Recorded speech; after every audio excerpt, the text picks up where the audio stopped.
people don't want to be part of your Eurasianist red-brown alliance. Okay. All right. Well, I'm not forming a red-brown alliance. Do you know what the origin of the word red-brown alliance is? You know what the origin of the word red-brown alliance is? Right? I know you probably think it was thought up by, some brilliant scholar, or it's something that we communists go around advocating ourselves. Do you know what the origin of the red-brown alliance is? You know where that term comes from? The term red-brown alliance comes from the fact that after the fall of the Soviet Union, the people of Russia were suffering. There was mass unemployment, hunger in the streets. People were starving and desperate and poor. And they voted for a parliament that would stop the austerity.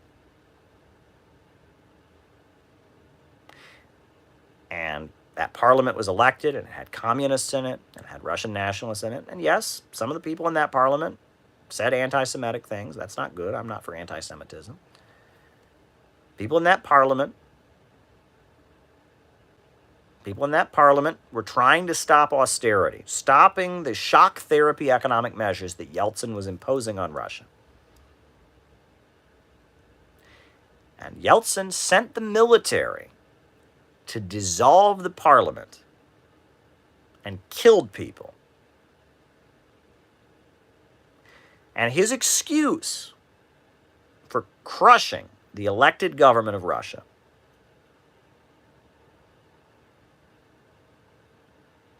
was that it was a red-brown alliance. He said that the elected government that was trying to stop austerity in the Russian Duma was a red-brown alliance.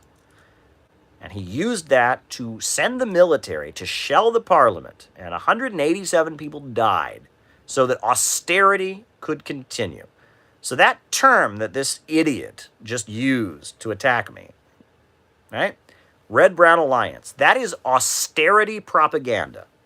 That's all that is. That's a term from 1993 that is austerity propaganda.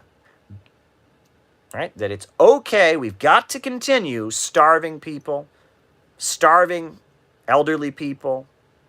We've got to open up the people of Russia to sex trafficking.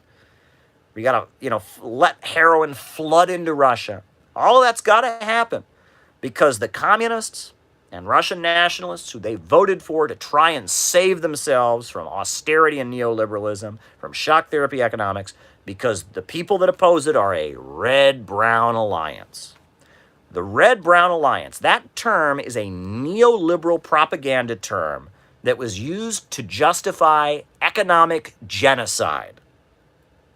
Economic genocide. That's not my word, my friend. If you don't say I accused you I accused them of that. That's the word of economist Anders Gundre Frank, the widely respected economist. He said that what was going on in Russia in the 1990s was economic genocide. And you are repeating a term that was used to justify economic genocide. That's basically what you're saying, right? That it's better to have economic shock therapy economics than have any of those communists or Russian nationalists in there who might stop it. That's what you're saying. That's what you're saying. And you keep sending me super chats. I'm not going to read any more of your trash, you idiot. You are using language that killed millions of people in Russia because it was a red-brown alliance. That's because of the lies that people like you peddle. The notion that, all the socialist countries are fascist. China's fascist. Vietnam is fascist. Bolivarian, Venezuela's fascist. Because of the lies that people like you promote. You're the reason that socialists have been duped into supporting imperialism. You are the synthetic left, and you should be ashamed of yourself. Just keep spending money. Please, bring it on, bring it on, bring it on. I want more money. Bring some more money, right? It's funny. I don't know why you're paying me money to smear me and spread lies. I don't know why you're doing it. I don't know why you're doing it, because if I want your opinion, I can watch CNN.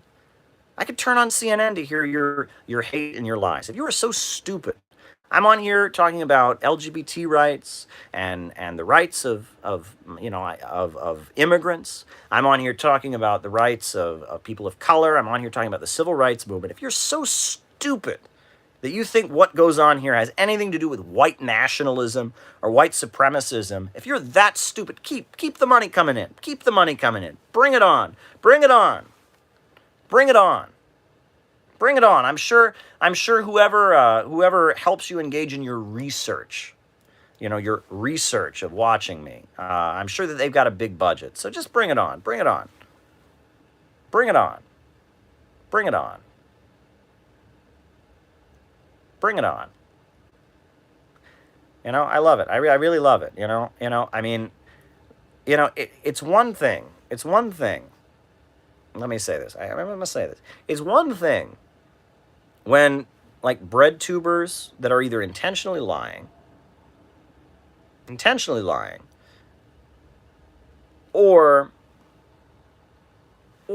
just don't know what they're talking about and are repeating stuff. It's one thing when they say that I'm a fascist. But anybody who watches these broadcasts, anybody who hears me talking about Paul Robeson, and hears me talking about the Black freedom struggle, and here's me talking about the people who struggled so hard against Jim Crow segregation, who hears people talking about how it was the Soviet Union who took the picture of Emmett Till's mutilated corpse and broadcast it all over the world to expose the lie that the United States was a democratic society. I'm on here championing the movement that fought for civil rights. I'm on here championing the rights of immigrant workers. I'm on here calling for solidarity, black and brown, unite and fight. But you're so wrapped up in your crazy conspiracy theories about the thing high up on the thing and Russia and Dugan and Eurasianism. You're so brainwashed by this anti-Russian hysteria. You're so caught up in this crazy conspiracy theory that it all just gets back to, there's the thing. It's all a big Russian conspiracy. Jimmy Dore and who else? And everybody's all just part of a big Russian plot against our American way of life, trying to poison our bodily fluids. You're so stupid that you could listen to me get on here and rant. You've been on many broadcasts. That you could listen to everything I say on here and still think that I'm on here advocating some kind of alliance with Nazis, that I'm part of some kind of far-right conspiracy. If you are that stupid, I pity you, sir. I pity you. I don't normally go off on people. When people are acting stupid, I normally just ignore them. But I think this is fun. This is great. This is really, really great. This is really, really great. I like this, actually. Please, do this more often. I want more people to see this and see how stupid you are, right? If you think that I'm a far-rightist, that I'm a white nationalist, that I'm trying to bring about some kind of red-brown conspiracy, you are really an idiot. You are really an idiot. Really an idiot. And you waste your money talking to me. But please, bring it on. Bring it on. Bring it on. Bring it on. Much love. Much love.